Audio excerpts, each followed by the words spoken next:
So now let's bring in a pair of folks who know a thing or two about Canada-U.S. relations. Former Canadian ambassador to the U.S., David McNaughton, is with us, and former U.S. ambassador to Canada, David Jacobson, who is now vice chair of the BMO Financial Group, is here as well. Welcome, ambassadors. Always nice to have you on the show. Let me start with you, Ambassador McNaughton. There hasn't been a Three Amigos summit since 2016. This is a sign that we're returning to normal, but there are, as Richard Madden was saying, many contentious issues as usual. How do you see it? Well, I think under Trump, the word ally wasn't used very often. And everything in terms of the president was seen as some kind of a competition about who was going to win, who was going to lose. He always wanted to be seen to winning.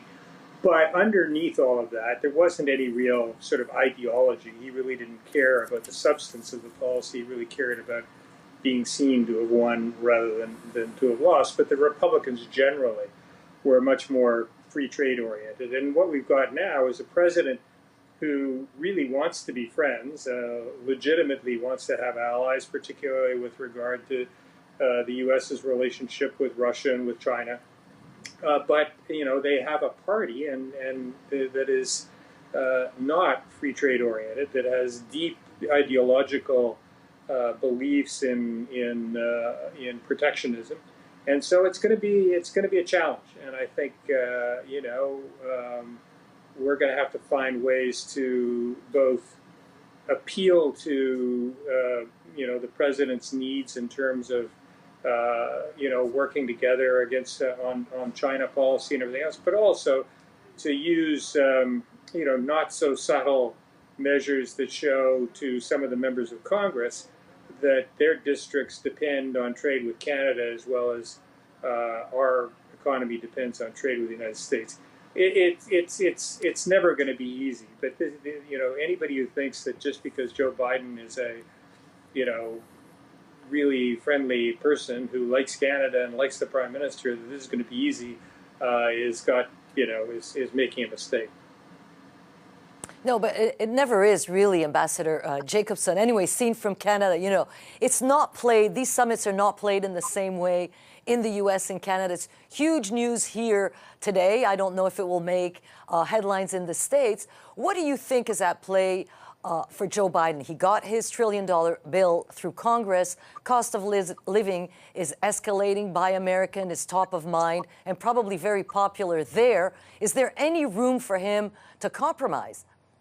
Well, yeah, I think the answer, I'm not going to make the mistake that David warned me about assuming that just because Joe Biden's a nice guy and he likes Prime Minister Trudeau, that everything will be great. There have always been issues. Our interests are not always identical. But as I used to always say when I was the ambassador, there are no two neighbors anywhere in the world who wouldn't trade their problems for ours. So we always have to keep that in mind. But I think there is a tone, particularly over the last couple of weeks, where things are, to use the phrase that I think Richard used earlier, things are getting back to normal. We have the NAILS meeting that was just announced. We have something that I think is very important. Ambassador David Cohn was just confirmed by the Senate.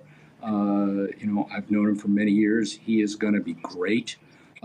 He's a good guy. He clearly has the ear of the president. He's known him for many, many years.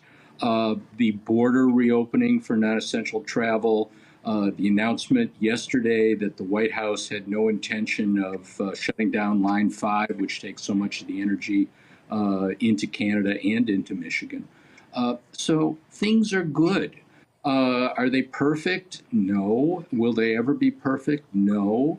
But I think they're very much trending in the right direction. So, look, I'm optimistic, and my guess is that my good friend David is as well. Well, Ambassador Jacobson is more optimistic, David McNaughton, because at least there is a face-to-face meeting, which were canceled under the previous president. But you know, there still are these protectionist measures. I'm wondering, so how does Justin Trudeau minimize or try to minimize those protectionist provisions? Is it even possible? Well, I think so. I mean, I do think, and David's right. I mean, you know, when you look at the relationship between Canada and the United States, we have so much more in common than we do, you know, issues of difference. And I think, you know, we have even more these days than ever before. I mean, I think we're going to have to work really closely together on making sure that we are dealing with, you know, some of the negative effects of climate change, whether it be wildfires, whether it be flooding, whether it be, you know, a whole host of things that, you know, those weather events don't respect borders, and we're going to have, you know, we need to talk about how we can, you know, protect our citizens, you know, from the effects of climate change, and then how we're going to work together to reduce emissions. So there's lots of things that we can be doing together. There's always positive, you know, positive initiatives. I suspect that 80% of the conversation will be about what we can all do together in North America, and invariably there's going to be you know, problems. There's going to be disagreements over certain things. We'll find a way to work it out. It won't always be smooth, but you know, we have so much more in common than we have differences, and you know, particularly these days where you have threats like cybersecurity and, you know, all of the things that are happening. We need to work more closely together on all those things. You know, one of the things. I'm sorry. Go ahead. I was just going to say, one of the things that Richard mentioned earlier that I think is not so much a point of disagreement, but a point very much of common interest is critical minerals. And I agree, it's not one of those things people wake up in the morning thinking about, but they're called critical minerals because they're critical, to coin a phrase. And that they are in abundance in the United States and in Canada.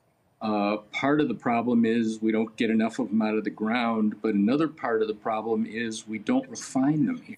To the extent that a lot of them come out of North America, we send them on to China and elsewhere to get them refined and then bring them back. And that just doesn't make any sense. So I think that's one of, as David said, many things that we can work together on so that we can all prosper, because we quite frankly, we stand or fall together.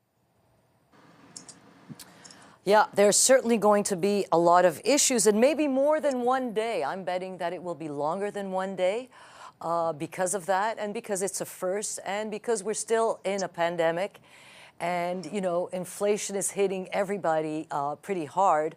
So I'm sure they'll have a lot of things to talk about. Ambassadors David McNaughton and David Jacobson, thanks for being there and sharing this with us. Have yourselves a wonderful evening. Thanks very much. Great to be with you. It's great to see David.